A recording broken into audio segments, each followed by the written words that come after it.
Cuma kita tidak serius untuk menggubalnya. Sehinggalah tercetusnya peristiwa 13 Mei 1969, maka kemudiannya ditubuhkan Mageran, Majlis Gerakan Negara, yang diketuai oleh Tun Abdul Razak, Timbalan Perdana Menteri Malaysia waktu itu. Dan mula memikirkan, ada satu elemen yang sangat kurang yang menyebabkan kita berantakan, ya, dalam Malaysia itu tidak ada persefahaman. Perbezaan manusia waktu itu, kita tidak ada satu elemen pengikat. Tak ada ideologi yang kita sama-sama taat pada dia. Agama tidak boleh menjadi pengikat waktu itu. Sebab kita multiculturalism, multi-religion, multi-religious. So tidak boleh menjadi pengikat antara kita dengan manusia-manusia lain. Hanya selepas 13 Mei 1969, bila Mageran ditubuhkan, kemudian ditubuhkan pula di bawah Mageran itu Jabatan Perpaduan Negara yang diketuai oleh Tan Sri Ghazali Syafiee. Ini satu watak yang sangat penting lah pada saya. Tan Sri Ghazali Syafiee yang kemudiannya menjadi Menteri Penerangan, Menteri Penerangan dan tugas-tugas khas. Saya rasa antara watak yang sangat penting dalam membina Malaysia ini, selain daripada Tunku Abdul Rahman, Tun Razak, Tun Dr. Ismail, Tan Sri Ghazali Syafiee adalah seorang yang sangat-sangat forward thinking, begitu. Ya. Dia mempunyai satu pandangan terkehadapan dan membicarakan tentang pembinaan bangsa Malaysia melampaui isu-isu kaum dan agama. Jadi ketika Tan Sri Ghazali Syafiee mengetuai Jabatan Perpaduan Negara itu, maka mereka membincangkan keperluan untuk menubuhkan satu ideologi, dan pada masa yang sama juga kita menubuhkan kita commission to Harvard University. Kita membayar, kerajaan Malaysia bayar kepada Harvard University untuk menubuhkan satu suruhanjaya, satu jawatan kuasa untuk mengkaji apakah sebenarnya masalah dan apakah jalan penyelesaian dari segi sains sosial yang kita boleh cadangkan bagi negara Malaysia ini. Maka ditubuhkanlah jawatan kuasa Social Science Research for National Unity dari University of Harvard.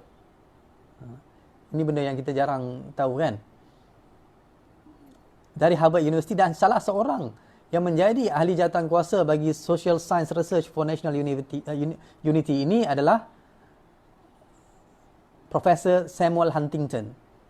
Biasa dengar Profesor Samuel Huntington. Samuel Huntington ialah seorang sarjana profesor yang menulis buku Clash of Civilization. Makalahnya yang sangat terkenal di seluruh dunia, yang membincangkan tentang pertemuan antara dunia Islam dengan dunia Barat, tamadun Islam dengan tamadun Barat. Samuel Huntington, Clash of Civilization. Beliau antara salah seorang jawatan kuasa dalam menggubal keperluan bagi rukun negara ini.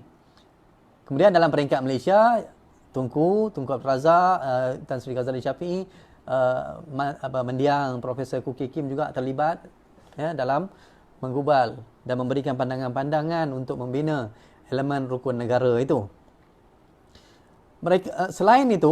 Selain daripada rukun negara, peristiwa 13 Mei 1969 ini juga menyebabkan kita memperkenalkan subjek-subjek sains sosial, bidang-bidang sains sosial di universiti kita, di universiti dalam negara kita. 3 universiti waktu itu, Universiti Malaya, Universiti Kebangsaan Malaysia, dan juga Universiti UKM, USM kalau tak silap saya. 3 universiti ini kita perkenalkan. Ini adalah syur daripada jawatan kuasa tadi, National Unity, oleh Harvard University, mengatakan bahawa kenapa kita bergaduh? Sebab kita tak faham antara satu sama lain. Kita tak faham antara satu sama lain, antara kaum-kaum dalam negara kita. Tak cukup kenal. Sebab selama puluhan tahun kita dipisahkan dengan strategi pecah dan perintah, dan kemudian tahun 57 tiba-tiba dilepaskan semua orang untuk bergaul dalam keadaan masing-masing tidak mengenali antara satu sama lain dengan baik.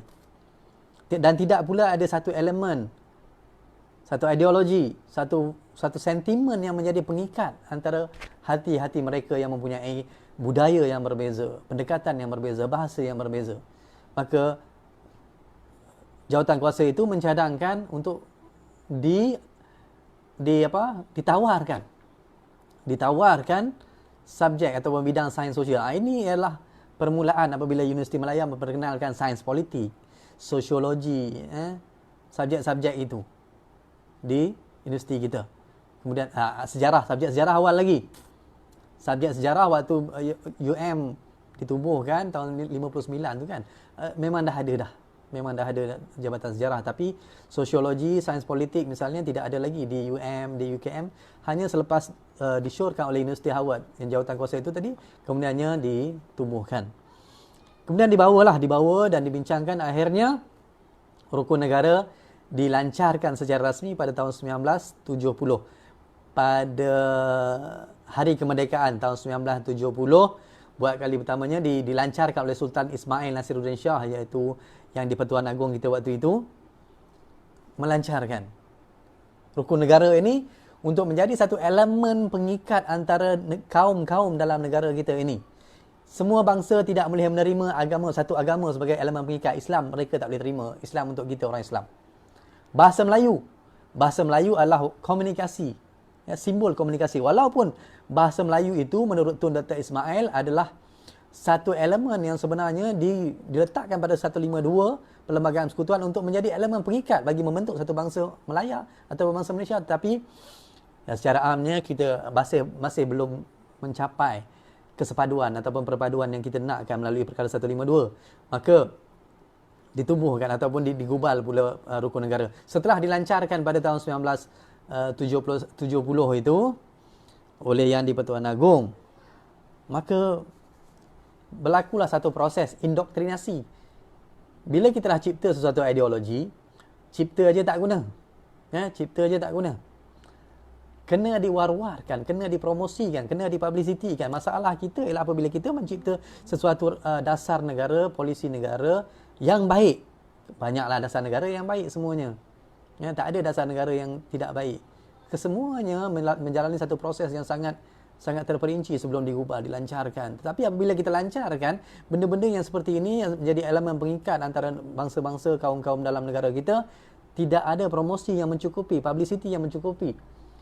Tapi pada pelancarannya, pada pelancarannya, apabila Tun Razak mengatakan, bila dilancarkan rukun negara itu, Tun Razak mengatakan bahawa rahsia kesempurnaan rukun negara ialah pada amalannya. Tanpa amalan, rukun negara akan menjadi secebis dokumen yang tidak mempunyai makna. Jadi buat susah-susah, panggil Harvard University, panggil sarjana-sarjana kita, dilancarkan oleh Yang di-Pertuan Agong. Tetapi kalau rukun negara itu tidak diamalkan dalam kehidupan kita, warga Malaysia, maka dia akan menjadi sia-sia. Dia akan tinggal sebagai dokumen. Ini yang dikatakan oleh Tun Razak. Bukan Sahul yang kata. Tun Razak yang kata. Jadi untuk itu diperlu diwar-warkan. Pada waktu dilancarkan itu, diwar-warkan melalui surat khabar, diadakan kursus-kursus, diadakan program-program. Diadakan program-program pada waktu itu untuk mewar-warkan, mempublicitikan, mempropagandakan, mengindoktrinasikan rukun negara pada masyarakat. Dalam semua perhimpunan dianjurkan oleh Jabatan Kerajaan, Jabatan Perpaduan Negara, rukun negara akan disampaikan. Rukun negara akan disampaikan. Apa itu rukun negara? Kandungannya kepercayaan kepada Tuhan. Rukun negara ni sangat liberal, bebas. Saya bacakan sikit rukun negara ni, bahawa senyap negara kita Malaysia mendukung cita-cita hendak mencapai perpaduan yang lebih erat di kalangan seluruh masyarakatnya. Memelihara satu cara hidup demokratik.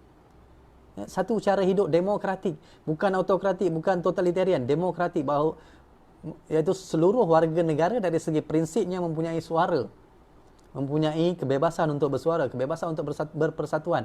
Ini cara hidup yang demokratik, mencipta masyarakat yang adil, di mana kemakmuran negara dapat dinikmati bersama secara adil dan saksama. Itu adalah ideanya. Kemudian, menjamin satu cara liberal terhadap tradisi kebudayaannya yang kaya dan pelbagai corak. Menjamin cara yang liberal. Ini kalau dengar liberal ni memang kelang kabut. Setengah orang dia kata, habislah kita liberal. Inilah yang suatu benda yang diwar-warkan sebelum ini, dipropagandakan sebelum ini, katanya kita dah bertukar kepada liberalism. Liberal. Sebenarnya ramai yang tak faham liberal tu. Yang dia faham liberal ini satu cara hidup bebas tanpa panduan agama. Bukan itu liberalismnya. Yang kita nak bicarakan dari segi idea liberal yang kita nak terapkan dalam rukun negara ini adalah menjauhi parochialism. Parochial itu cara pemikiran yang sempit. Jadi kita menjamin cara liberal terhadap tradisi budayanya bermaksud kita mempunyai pendekatan bahawa menerima semua budaya. Menerima semua budaya.